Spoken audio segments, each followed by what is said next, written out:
За последние сутки у нас на территории Республики Саха-Якутия зарегистрировано 49 новых случаев коронавирусной инфекции.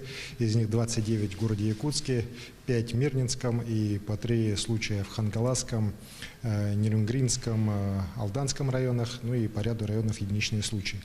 Вот. В целом хочу сказать, что если по городу Якутску мы наблюдаем все-таки за последние дни снижение заболеваемости, и сегодня зафиксировано самое низкое количество больных с 5 июля, то по ряду районов республики за последнюю неделю есть рост.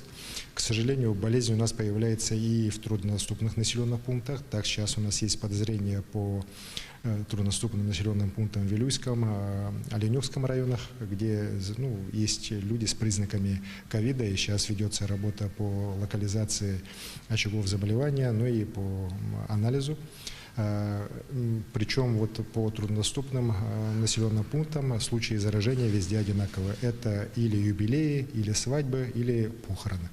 Вот это недопонимание со стороны населения, со стороны глав местного самоуправления на местах о необходимости принятия решений по ограничительным мерам такого общего характера, в том числе и в таких малых населенных пунктах, приводит к тому, что такие очаги, к сожалению, еще в республике у нас появляются. И мною сегодня дано поручение руководителю администрации главы и правительства республики, заместителю председателя правительства провести ВКС с главами районов, где еще раз подчеркнуть об ответственности, в том числе органов местного самоуправления на местах, за соблюдение ограничительных мер общего характера, санитарных, эпидемиологических, общепринятых мер. Сейчас проводится работа в республике по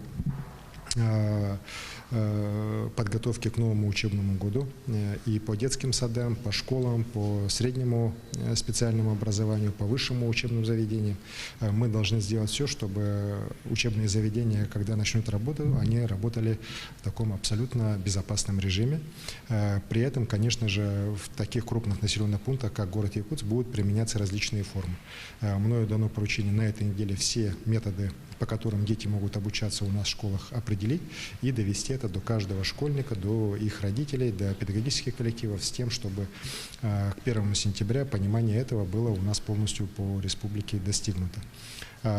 У нас, к сожалению, достаточно большое количество тяжелых больных, по республике их 37, из них 7 на аппаратах искусственной вентиляции легких, и поэтому на учреждениях здравоохранения на местах, конечно же, тоже надо принимать меры с тем, чтобы у нас больные все-таки в тяжелую форму не перетекали, а на уже уровне легких, средних форм людей мы полностью излечивали.